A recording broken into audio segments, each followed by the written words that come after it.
Mummy आपने जैसा कहा था हमने वैसा ही किया, लेकिन देखिए ना, विवेक का हाल तो वैसा का वैसा ही है।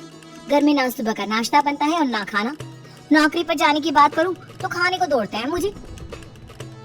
हाँ मम्मी, मैंने भी सुमित को कितनी बार कहा कि अगर नौकरी नहीं करनी तो कोई छोटी सी दुकान ही खोल लो, घर का खर्चा कैसे चलेगा।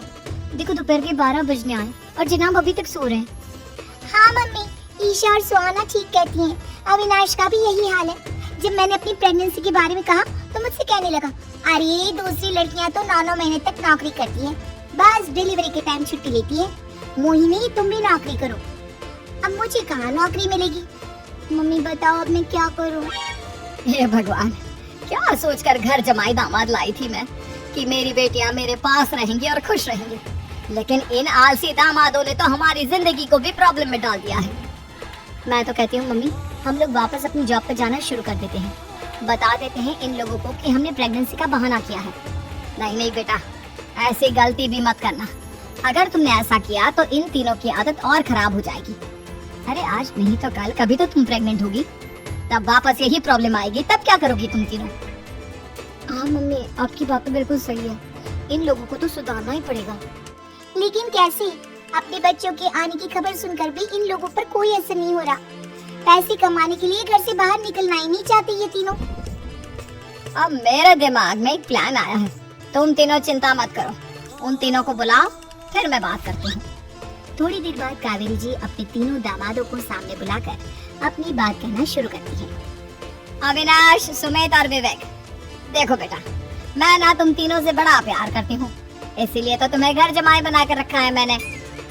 अरे मम्मी जी, सीधे सीधे कहिए ना, क्या बात है। प्यार तो हम भी आपको बहुत करते हैं। अरे मम्मी जी, आपकी इज्जत भी बहुत करते हैं। अरे भाई, आपकी जैसी सास और कमाने वाली बीवी सबको मिलती है क्या? हाँ मम्मी, विवेक और सुमित ठीक कह रहे हैं। आपकी बेटी से शादी करके मेरी तो जिंदगी ही अच्छी हो गई है। जानती हूँ मैं, और ये भी जानती हूँ कि तुम तीनों अपने अपने बीवियों से बहुत प्यार करते हो। बेटा बात ऐसी है कि हमारे कुल गुरु ने कहा है कि प्रेग्नेंट होने के बाद मेरी तीनों बेटियां शुरू के 4 महीने हमारे गांव में जाकर रहेगी, जहां मेरे चाचा जी रहते हैं। अरे लेकिन क्यों मम्मी, गांव में जाकर रहने की क्या जरूरत है इन तीनों को। वो क्या है ना बेटा, हमारे परिवार को एक श्राप है। अगर मेरी बेटियों ने यहाँ पर बच्चा पैदा करने की कोशिश की तो उनके बच्चों को कुछ भी हो सकता है। इसलिए अब से लेकर 4 महीने पूरे होने तक इन्हें गांव वाले घर में रहना पड़ेगा। हाँ तो इसमें प्रॉब्लम क्या है मम्मी जी, हम भी वहाँ जाकर रहेंगे, पिकनिक मनाएंगे। अरे भाई दीदी जहाँ, हम भी वहाँ। हाँ यार, आइडिया तो बहुत अच्छा है। शहर की जिंदगी में रह रहकर परेशान हो चुके हैं, आप कुछ दिन गाँव में बिताएंगे। तुम लोग समझने की कोशिश क्यों नहीं करते? तुम में से कोई भी वहाँ नहीं जा सकता, और मैं यहाँ रहूंगी ना तुम तीनों के साथ। 4 महीने की तो बात है, उसके बाद ये तीनों ही लौट कर आ जाएंगी। ठीक है मम्मी जी, अब हमारे बच्चों का सवाल है तो ये तो करना ही पड़ेगा। कावेरी अपनी तीनों बेटियों को कुछ दिन के लिए घर से बाहर कहीं दूसरे शहर में रहने के लिए भेज देती है। कुछ दिनों के बाद, अरे मम्मी जी बहुत दिन से पिज्जा नहीं खाया, मंगवाइए ना। क्या बताऊं बेटा, पहले तो बेटियां खर्चा दे देती थी क्योंकि उनकी नौकरी थी, लेकिन अब तो मेरे पास पैसे ही नहीं बचे। थोड़े बहुत पैसे हैं जो बच्चों की डिलीवरी में काम आएंगे। लेकिन मम्मी जी, आपकी बेटियों को वापस आने में तो अभी बहुत वक्त बाकी है। वही सोच सोच कर परेशान हो रही हूँ। सोच रही हूँ कल से दूध भी बंद करवा देती हूँ।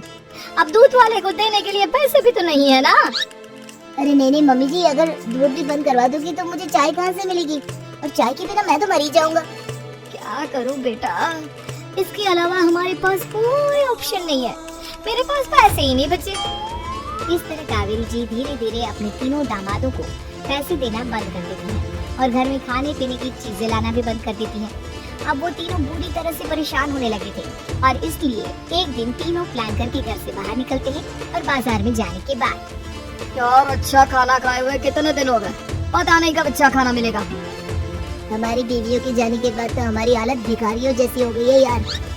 कुछ भी हो, मुझे तो आज पिज्जा खाना ही खाना है। जेब में 1 रुपया नहीं है और पिज्जा खाया, कहाँ से आएंगे पैसे? अरे देख वहाँ सामने बोर्ड पर क्या लिखा हुआ है, कंप्यूटर पर काम करने के लिए एक आदमी की आवश्यकता है।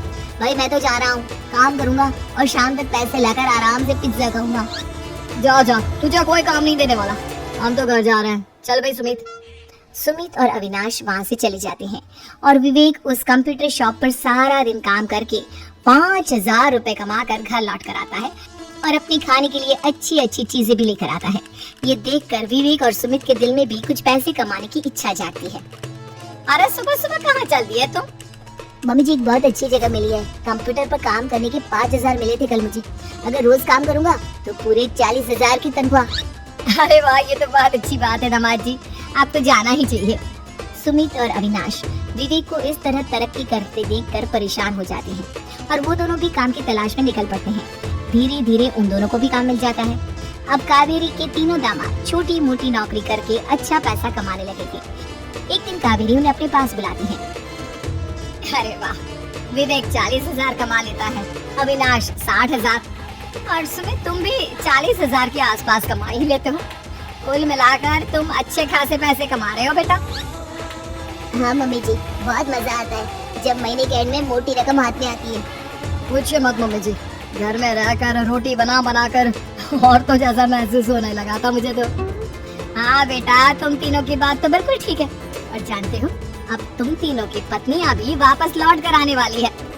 लेकिन मम्मी जी अभी तो उन्हें गए सिर्फ 2 महीने हुए हैं। आपने तो कहा था वो 4 महीने के बाद लौट कर आएंगी।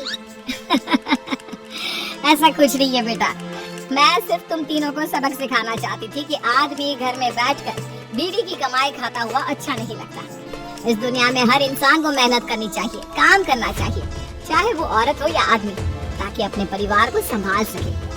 कावेरी की बात सुनकर उन तीनों को अपनी गलती का एहसास होता है और कावेरी उन्हें सच बता देती है कि ईशा, सुहाना और मोहिनी शहर में ही कहीं दूसरी जगह रह रहे थे।